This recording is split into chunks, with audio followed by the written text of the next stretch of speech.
இலக்கிய சீரியலில் அடுத்து என்ன நடக்கலாம்? ஸோ இலக்கியா எப்படியாவது கௌதமை வெளியே கொண்டு வரணும் அப்படின்னு ரொம்பவே போராடுறாங்க. கௌதம் ஜெயிலுக்கு போனதுக்கு காரணமே அந்த டெண்டர் விஷயந்தான். டெண்டரை ஜெயிக்கணும் அப்படின்னா எஸ்எஸ்கே கௌதமை ஜெயிலுக்கே அனுப்புனாரு. அதனால தான் இலக்கியா கஷ்டப்பட்டு அந்த டெண்டரை முதல்ல ஜெயிக்கணும். ஏன்னா எஸ்எஸ்கே மட்டும் டெண்டரை கைப்பற்றிட்டானா அதுக்கப்புறம் கௌதம் அவன் என்ன வேணும் பண்ணுவான். அதனால் அவன் முதல்ல குறி வச்ச குறியை நாம் உடைக்கணும். அப்போ தான் எஸ்எஸ்கே நிலத்தடி மாதிரி போவான். அந்த கேப்பில் எஸ்எஸ்கே என்ன பண்ணாலும் கண்டிப்பாக நம்மக்கிட்ட மாட்டிப்பான் அப்படின்னு இலக்கியா முடிவு பண்ணாங்க. கௌதமும் அதுக்கேற்ற மாதிரி ஒன்றால் முடியும் இலக்கியா, நீ கண்டிப்பாக ஜெயிப்பா அப்படின்னு ஊக்கப்படுத்தினார். ஒரு பொண்டாட்டி புருஷனை ஊக்கப்படுத்துறது அப்படிங்கிறது நல்லா இருக்குங்க. ஆனால் அதையும் தாண்டி ஒரு புருஷன் ஒரு பொண்டாட்டியை என்கரேஜ் பண்ணாங்கன்னா கண்டிப்பாக அது டபுள் சூப்பராக இருக்கும். அதே மாதிரி தான் கௌதம்குடைய வார்த்தைக்கு கட்டுப்பட்ட இலக்கியா கண்டிப்பாக நான் ஜெயிச்சு காட்டுவேன் அப்படின்னு நம்ம கௌதமோட சபதம் போட்டு போயிட்டு அந்த டெண்டரில் ஜெயிச்சு எஸ்எஸ்கே மூஞ்சில் கரியவும் பூசிட்டாங்க. இதை பார்க்கும்போது ரொம்பவே சூப்பராக இருந்துச்சு. அதனால் இன்றைக்கி இலக்கியா என்ன பண்ணாங்க, ஜெயிலில் போயிட்டு ரேவதி அம்மாவை அழைச்சிட்டு போயிட்டு ஜெயிலையும் பார்த்தாங்க. நம்ம இலக்கியா பார்க்கும்போது நம்ம கௌதம் கண் கலங்கிட்டார். தான் அம்மாவை பார்க்கும்போது கௌதமால் ஒன்றுமே சொல்ல முடியல. அம்மா நீங்கள் ஏமா இங்கே வந்தீங்க அப்படின்னு கேட்க, இல்லை கௌதம், எனக்கு உன்னை பார்க்கறதுல எந்த ஒரு பிரச்சனையும் இல்லைப்பா. ஏன்னா நீ எந்த தப்புமே பண்ணவே இல்லையே. ஒரு பையன் தப்பு பண்ணிட்டான் அப்படிங்கும்போது அந்த பையன் ஜெயிலுக்கு போயிட்டானா அந்த அம்மாவால் தாங்கிக்க முடியாது. ஆனால் நீ எந்த தப்புமே பண்ணலை. என் பையன் என்றைக்குமே எந்த காலத்துலேயும் எந்த தப்பும் பண்ண மாட்டான்னு இந்த அம்மாவுக்கு தெரியும்ப்பா. அதனால் நீ ஒன்றும் கவலைப்படாதப்பா. உனக்கு கிடச்சிருக்க மனைவி ரொம்ப ரொம்ப தங்கமான மனைவி. அவள் உனக்காக தான் இந்த டெண்டரில் எவ்வளோ கஷ்டப்பட்டு அந்த எஸ்எஸ்கேவை ஜெயிச்சிருக்கா. அதனால் அதே மாதிரி ஒன்றையும் கண்டிப்பாக காப்பாற்றி வெளியே கொண்டு வருவான்னு எனக்கு நம்பிக்கை இருக்குப்பா. நீ ஒன்றும் கவலைப்படாதப்பா அப்படின்னு ரேவதி அம்மா சொல்கிறாங்க. கௌதம் ஒன்னே, இலக்கியா உண்மையாவா அப்படின்னு கேட்க, அம்மா கௌதம், என்னாலேயே முடியாதுன்னு தான் நினச்சேன். ஆனால் நீங்கள் என்னால் முடியும்னு சொன்னீங்க பார்த்தீங்களா, அந்த ஒரு வார்த்தைக்காக தான் கௌதம் நான் கஷ்டப்பட்டு எவ்வளோ பிரச்சனை சமாளித்து இன்றைக்கி அந்த டெண்டரை ஜெயிச்சிருக்கேன் அப்படின்னு இலக்கியா கௌதம்கிட்ட சொல்கிறாங்க. அதை கேட்டோடனே கௌதம் ரொம்ப சந்தோஷப்படுறாரு. கௌதம், உங்களுக்கு இப்போது எந்தளவு சந்தோஷம் இருக்கோ அதே மாதிரி நாளைக்கு கோர்ட்டில் கண்டிப்பாக உங்களை ஆஜர்படுத்துவாங்க.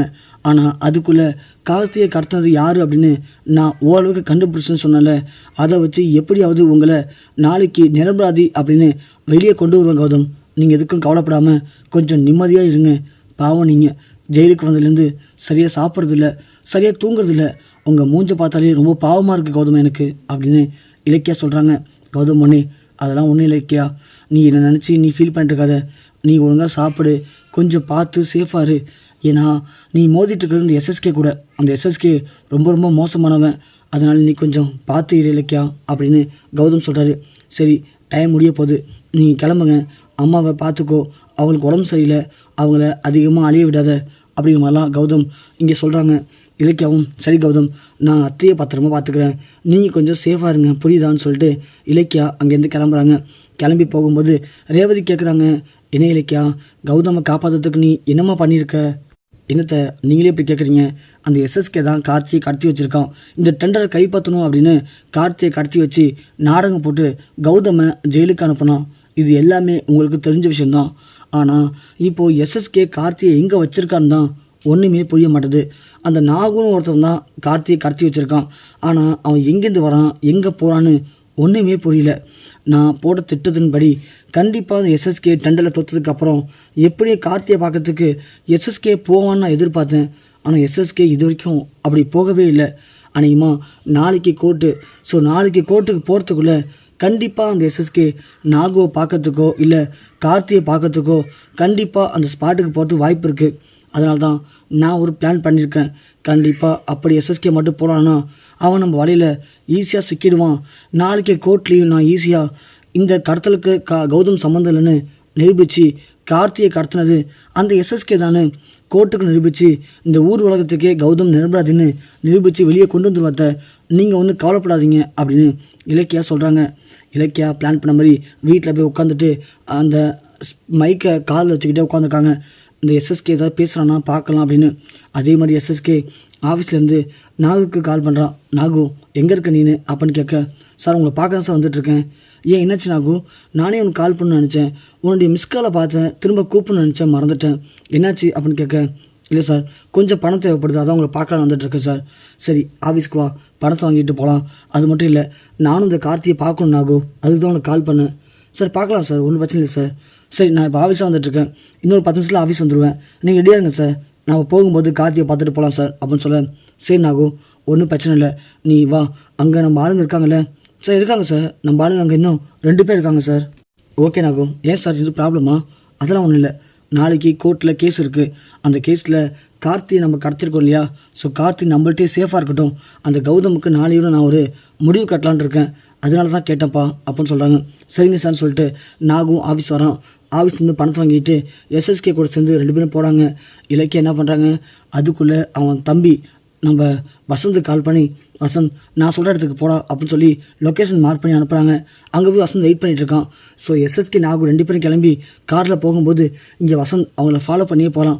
போனால் அங்கே போயிட்டு நம்ம எஸ்எஸ்கே மயக்கத்தில் இருக்க கார்த்தியை பார்த்து, டே கார்த்தி, உன்னை கடத்தி இந்த டெண்டர் எப்படியா ஜெயிக்கணும் அப்படின்னு நான் பிளான் பண்ணேன், ஆனால் கடைசியில் எல்லாம் வேஸ்ட்டாக போச்சு.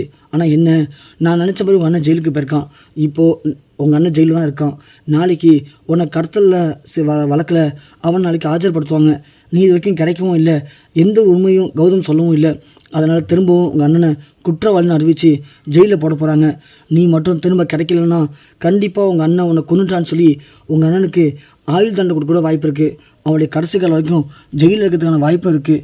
கண்டிப்பாக இந்த டெண்டர் கிடைக்காம எங்களை அசிங்கப்படுத்தின இலக்கிய மூஞ்சில் நான் எப்படியும் கண்ணீரை வர வைக்காமல் விட போகிறதில்லடா, முடிஞ்ச வரைக்கும் பார்க்குறேன், உன்னை உயிரோட இடத்துக்கு ட்ரை பண்ணுறேன், இல்லைனா உன்னை பரலோகத்துக்கு அனுப்பிட்டு உங்கள் அண்ணனை நிரந்தரமாக ஜெயிலில் இருக்க வச்சுருவோண்டா அப்படின்னு சொல்லி அவன்கிட்ட பேசுகிறாங்க. சரி நாகு, நீ முடிஞ்ச வரைக்கும் கேர்ஃபுல்லாக பார்த்துக்கோ, அந்த இலக்கியா ரொம்ப மோசமானவ, நாம் நினைக்கிற மாதிரி கிடையாது, மோப்பம் முடிச்சு இங்கே வந்தாலும் வந்துடுவா, அப்படி மட்டும் வந்துட்டானா அப்புறம் இந்த கடத்தலுக்கு காரணம் நான் தான் சொல்லி கோர்ட்டில் நிரூபித்து அவள் புருஷனை வெளியே கொண்டு வந்தாலும் கொண்டு வந்துடுவா. ஸோ முடிஞ்ச வரைக்கும் ரொம்ப கேர்ஃபுல்லாக பார்த்துக்கோ அப்படின்னு சொல்லிட்டு எஸ்எஸ்கே கிளம்பி போயிடுறாங்க. அடுத்த நாள் காலையில் வசந்த் அப்புறம் இலக்கியா 2 பேரும் வந்து கோர்ட் வாசல் நிற்கிறாங்க. அப்போ தான் எஸ்எஸ்கே, தாட்சாயினி, அஞ்சலி 3 பேர் வந்து இவங்க 2 பேரையும் பார்த்து ரொம்ப நக்கலாக பேசுகிறாங்க.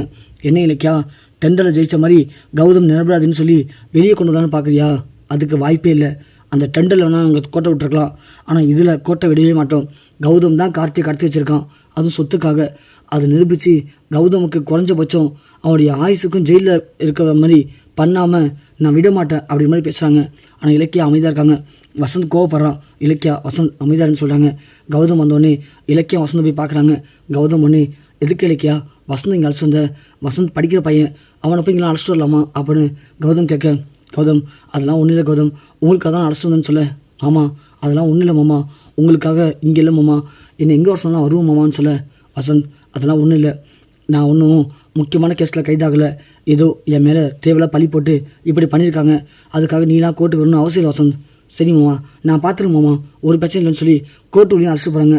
ஆனால் இலக்கியா சொல்கிறாங்க கௌதம் கிட்ட, கௌதம் நீங்கள் எதுக்கும் கவலைப்பட வேணாம், இந்த கடத்தலுக்கு உங்களுக்கு சம்மந்தம் இல்லை அப்படிங்கிறதுக்கு என்கிட்ட ஆதாரம் இருக்குது, அது மட்டும் இல்லை அந்த கார்த்தியை கடத்துறது யார் அப்படிங்கிறதுக்கும் எங்கள்கிட்ட ஆதாரம் இருக்குது, நீங்கள் பயப்படாமல் கொஞ்சம் தெம்பாக இருங்க, கண்டிப்பாக ரிட்டன் போகும்போது நீங்கள் நான் 2 பேர் சேர்ந்து தான் வீட்டுக்கு போக போகிறோம், புரியுதா அப்படின்னு சொல்லிட்டு இலக்கியா காத்திருக்காங்க கௌதமை வெளியே கொண்டு வரத்துக்கு.